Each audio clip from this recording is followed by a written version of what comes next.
Hello dear friend, I welcome to all of you in my next lecture of network theory. In this lecture I will discuss about circuit theorems, or we can say network theorems. So basically this theorem is most important for the solving any circuits based on network theorem. So I am going to discuss about them. So before going to start, I would like to request you please subscribe my channel and connect with this so that you can not miss any other video regarding this or any other videos on other subjects. Okay, so dear friends, let's start network theorem or circuit theorem. So before going to discuss about network theorem or circuit theorem, we should have idea about linearity property. What is the linearity property? Dear friends, suppose we have a system like that. We have a system which made from a network, and this system is have an input. Suppose input, and the system is also have output. So this output is directly proportional to input. That means the variation in output is directly proportional to the input. If you are varying input, your output is varying. Okay, so this kind of system or this kind of network is known as linear network. Okay, so here you can see a linear circuit, one those whose a linear circuit one whose output is linearly or directly proportional to its input. So dear friend, two terms here coming: circuit and network. So in my first lecture we have already discussed about what is the difference between circuit and network. Once I will also tell you here.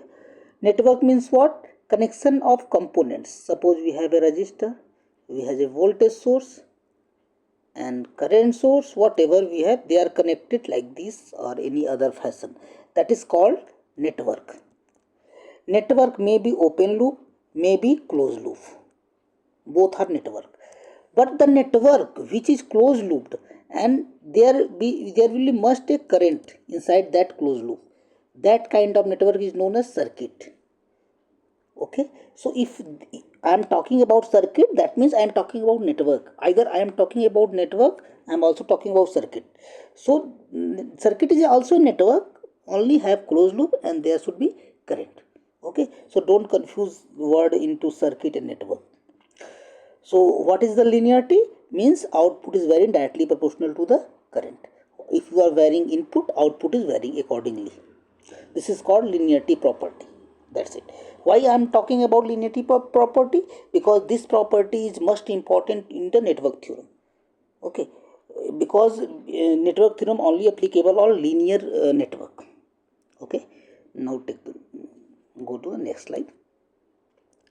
Dear friend, here you can see, suppose we have a input. Let me take the pen. Suppose we have input Is is equal to 15 ampere and we have to find out I naught. So by using any method, mesh analysis, nodal analysis, you can find I naught. So after getting I naught, when input is 15 ampere, we have I naught is equal to 3 ampere. You can solve it. My motto is not to solve this network. My motto is other things, so I am discussing about that. If you have input 15 ampere, you are getting 3 ampere current at output. Now if you will change input 15 to 5 ampere, you will see your output current is also changed. So what is the result of this topic? Result is that your output is directly proportional to input. Means if you are varying input, your output is varying. If varying increasing, output increasing, decreasing, output decreasing. So that's why this network is called linear network. This is the property of linear. Okay, so I'm only talking about linearity, and my motto is not to solve this circuit. You can solve it and check that this relationship is correct or not. It's up to you. So now we will talk about next theorem. Next property, that was the linearity was the property, not theorem. Okay, now I'm going to talk about one first theorem, that is superposition. Okay. One more thing, dear friend, my whole lecture is in English. If you want, I should include Hindi also, so I can include. I need your comment. After that, I will do that. Otherwise, I will teach only in English. So it's up to you.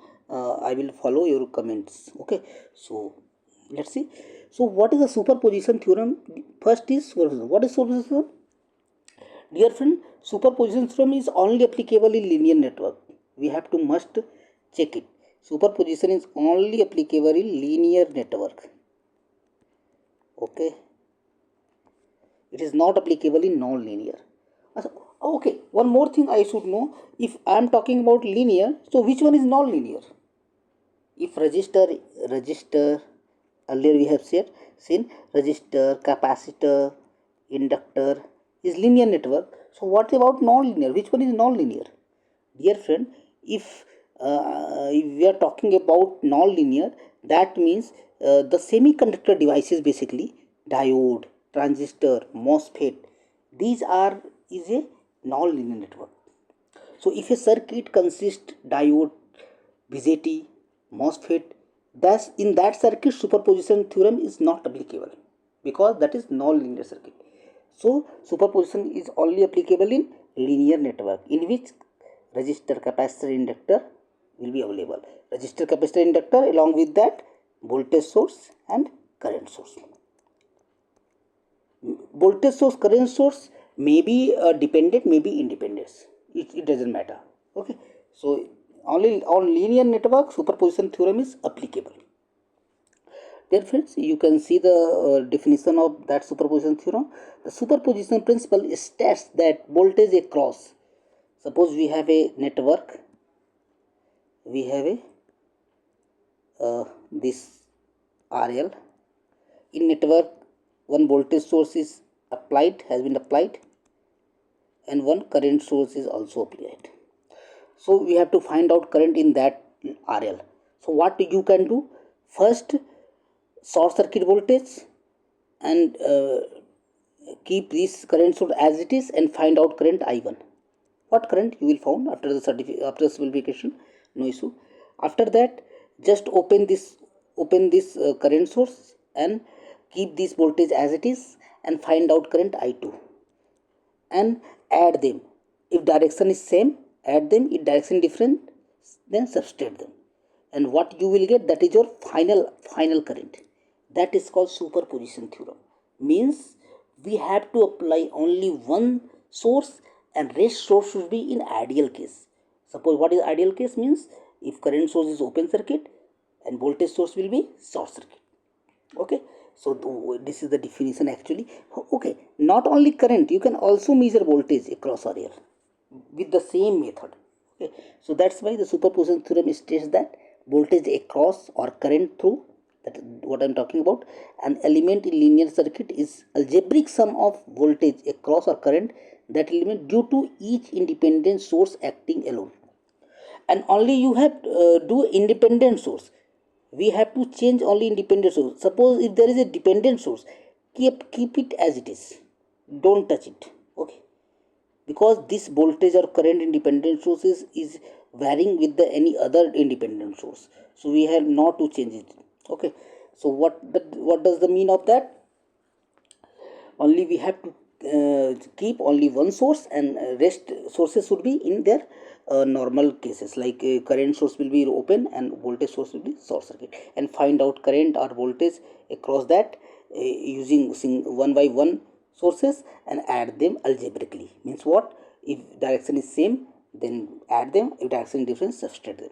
That is called superposition theorem. Okay, different. So okay, next slide. Now what steps I told you, same steps is written here. You can read that. Turn off all independent sources except one source. Find the output due to that active source using nodal or mesh analysis. Okay, same thing is written. No need to read about that. Now go to the next slide. Here friend, Here same circuit is given what I have discussed earlier. We have a linear network, one voltage source, one current source. We have to find out voltage across R1, either current across R1. So current voltage source is short circuit first. We kept current source and find out voltage V1 and current I1. Again next step what we kept voltage source as it is, current source open circuit, and find out current voltage V2 and current I2. In that case, according to superposition theorem, what will be the total voltage across this R1? That is summation of V1 plus V2, because the plus minus of both V1 V2 is same, that's why added. What about current? Current direction is also same, then they both will be added, that will give you final current. So this is called superposition theorem. Okay, now the next slide. Here you can see, dear friend, one second. Here one example is given. We have a circuit in which 6 volt voltage source, 3 ampere current source, and we have to find out voltage across 4 ohm. Same method we will apply. First keep 6 voltage and open this, find out voltage across this. Again next step, short circuit this and keep 3 ohm and find out voltage across this. Both voltage, if polarity will same, add them. If polarity is not same, remove them. Can we solve? Here already you can see in first step, current source is open, voltage source applied, and what is the voltage across 4 ohm and 8 ohm, because 4 ohm and 8 ohm both are in series, and we have applied 6 voltage across them. So what will the voltage across 4 ohm? We can apply voltage division rule. Either we can find out current and multiply that current with 4, you will get voltage. What you got easy, that method you can use. It is not mandatory this method has been used, because you have to just find out voltage across this. So it's up to you, no problem. So same current, suppose I find current. What is the current? Voltage upon total resistance. 6 volt divided by 12. What will be value? 1 by 2 ampere, and multiply 4 with 1 by 2. What will you get? 2 volt. Current direction will be like that, because positive terminal here, so plus minus 2 volt. So V1 is equal to 2 volt. Here you got V1 is equal to 2 volt. Now again what we will do, just short circuit the voltage source and apply 3 ampere current. And now you can see, dear friends, either you can find the equivalent resistance and multiply equivalent resistance with 3 ohm. You will get voltage across it. Okay, voltage across it. Either you can use current division rule. If you have to find out current in this circuit, so what will be the current in this circuit? 8 upon 12 into 3. Okay, so current division rule, I think you know. If you don't know, I will make another video on that. If you don't know current division rule, just find out the equivalent resistance. What is the equivalent resistance? Here this voltage, what will be the voltage current? We can just check it out. For 2 ampere current will flow here, 2 ampere, and 4 ohm resistance, 2 ampere current, what is the 8 volt. V2 will be 8 volt given here, and both polarity is same, because current direction is same, so we will add them. What will be voltage? 10 volt. Okay, so this is the method through which you can calculate the voltage across this resistor by using superposition theorem. One thing, another method we can apply here. Let me check once. Is all. And dear friend, here you can see what I told you. You can find out current in this 4 ampere by using current division rule. Just I told you how you can find out. Let me tell you, otherwise you can confuse. Suppose, dear friend, we have resistor R1 here, resistor R2. Current I is flowing. If you want to current in this resistor, so first in numerator keep second resistor R2. For R1 we are want to current, suppose I1, R2 upon R1 plus R2 into this current. This current is of this resistor. Now we have to find out current here 8 ohm. What we have to do? First keep this resistor 4 ohm divided by add both 8 plus 4 and multiply this current into I. So you will get, because upper one we have written this resistor, so we have to find out current here. We will get current in this resistor.